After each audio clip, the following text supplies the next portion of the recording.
Servoz, Valenciennes, Les Ouches, Les Tines, La radio des villages. Donc on est à la ferme de Valenciennes et tu nous reçois aujourd'hui à la maison pour parler d'un sujet terre à terre. C'est un jeu de mots de mon papa, voilà, fallait que je le fasse. Donc tu as repris la ferme en avril 2021. Vous commencez à être assez bien implanté à Valenciennes maintenant. Pour nos auditeurs, parce qu'ils n'ont pas la vision, ils n'ont pas le cadre, est-ce que tu peux un peu nous parler de tout ce qu'il y a autour de nous ? Déjà bonjour et bienvenue Globule à la ferme, ça me fait plaisir de vous accueillir depuis le moment qu'on en parlait.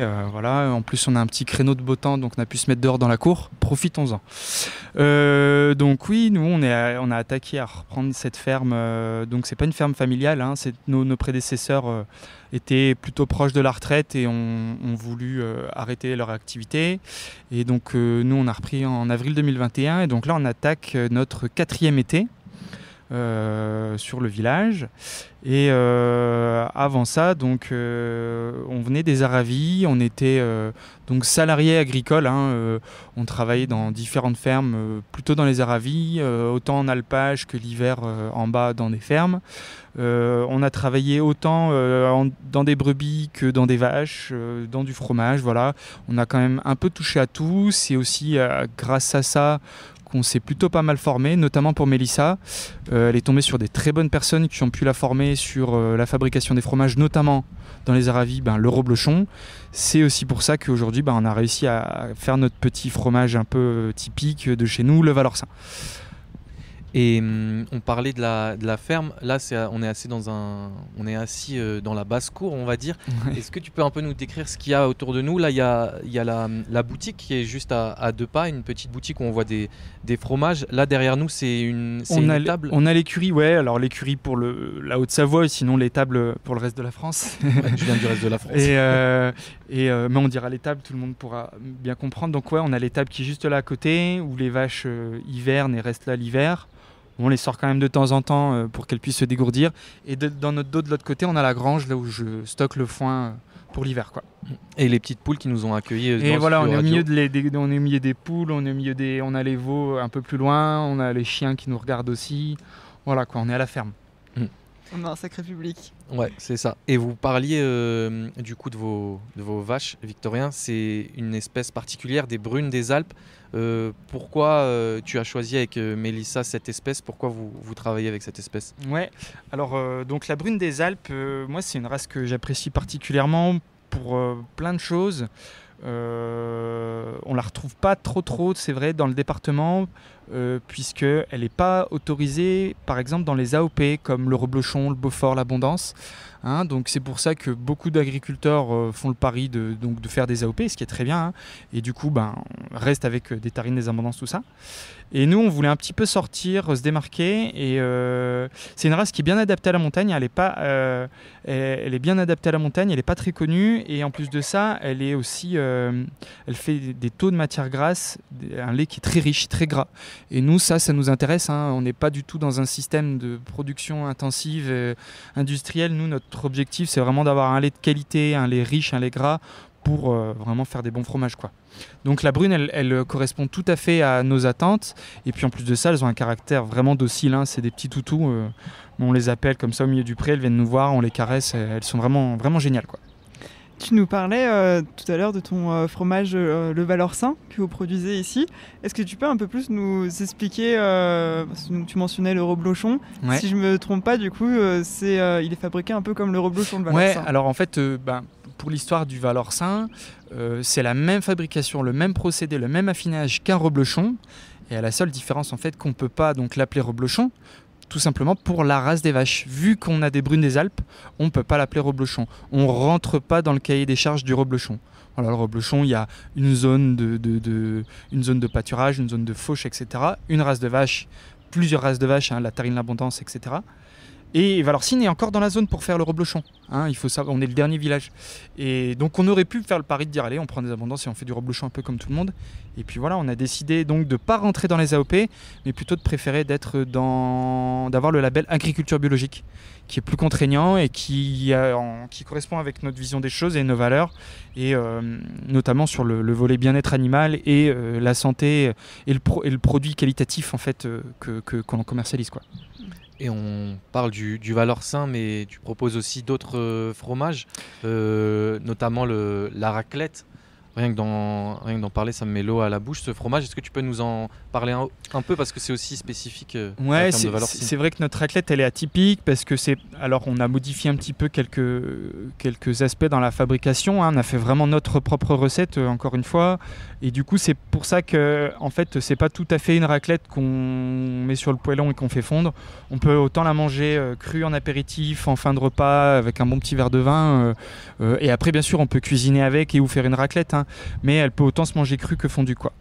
Et c'est vrai que voilà, on la déguste sans fin, quoi.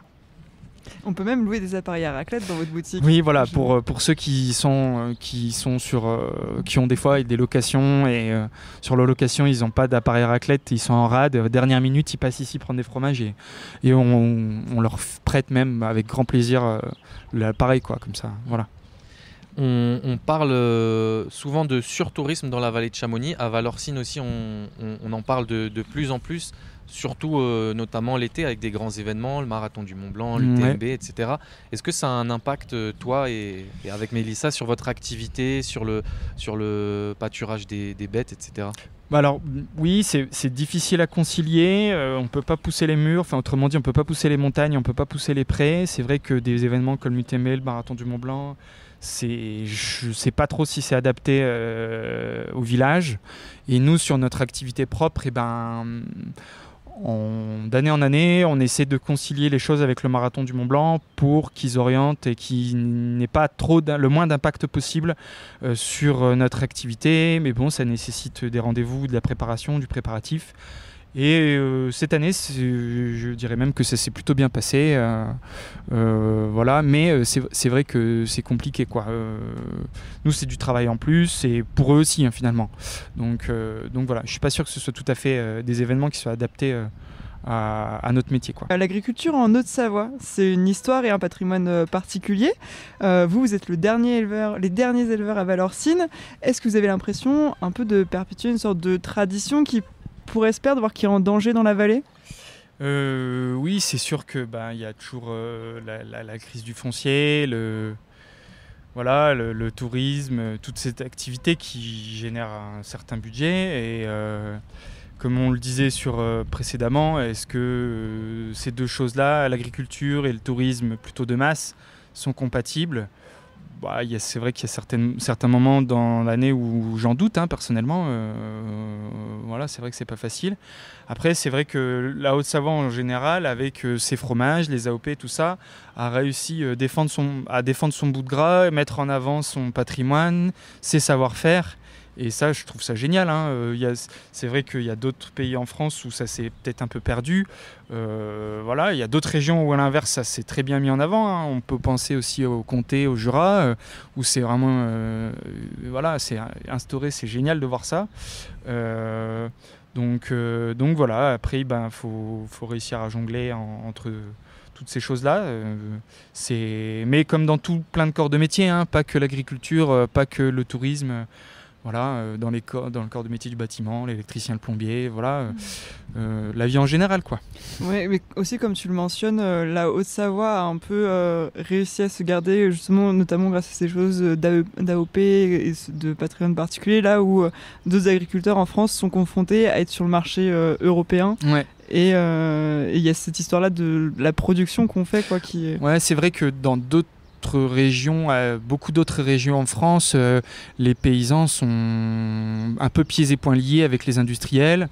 Et ce qui, moi, m'a fort interpellé, c'est aussi pourquoi on a aujourd'hui ce système-là. Aujourd'hui, on traite une quinzaine de vaches à l'année, en moyenne. Donc c'est vraiment à l'échelle humaine. La moyenne en France d'un paysan, c'est 54 vaches. Allez. Et en fait, ces gars-là, c'est l'acheteur qui... Moi, ce qui m'a vraiment rendu fou, c'est d'entendre dire que c'est l'acheteur qui décide du prix du lait.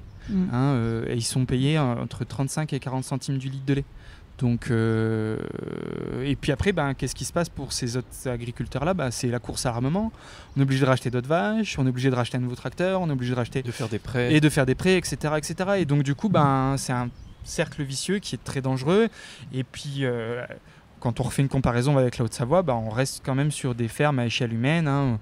Bon, il y a quand même 30-40 vaches à peu près, enfin ça dépend, mais et puis il y a la rémunération, il y a la mise en valeur des produits, et ça préserve bien le savoir-faire et l'agriculture dans la Haute-Savoie, quoi. Tu parlais d'une pratique à l'échelle humaine.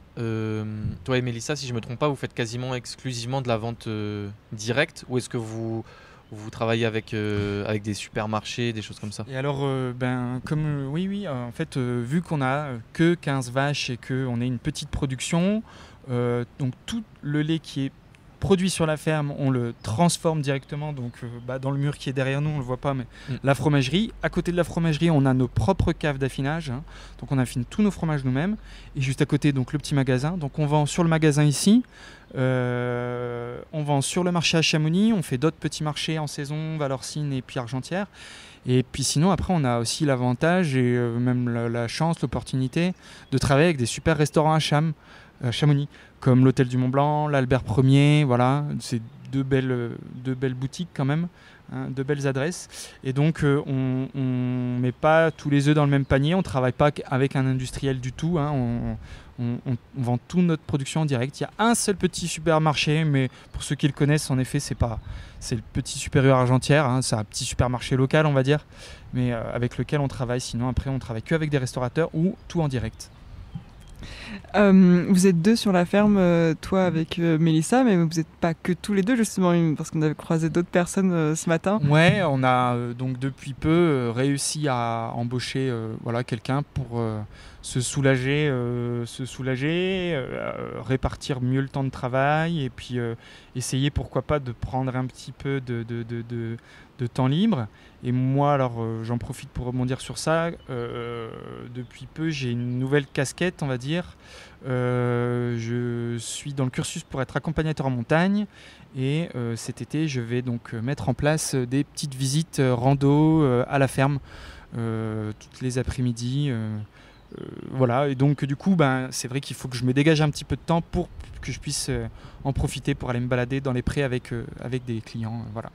C'est génial, et je pensais que quand tu allais aborder un cursus que tu allais dire je veux devenir animateur radio tellement tu es à l'aise au micro. Mais ce sera pour une prochaine fois. Juste pour revenir aussi sur la relation avec les clients, des fois tu disais qu'ils dictent leur prix.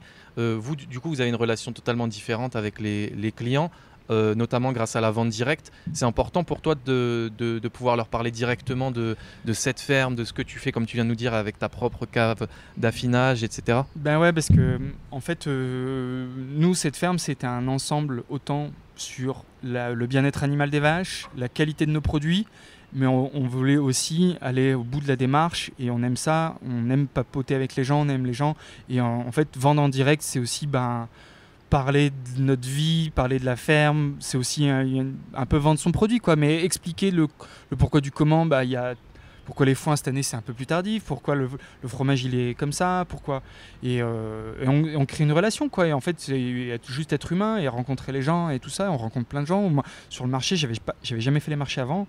Et je prends un plaisir, quoi. Alors c'est vrai que 10 fois l'hiver c'est pas toujours agréable, mais en réalité c'est super sympa de rencontrer plein de gens de plein horizons différents. Puis Cham, c'est assez cosmopolite, hein. Donc voilà, moi j'apprécie beaucoup ça, ouais.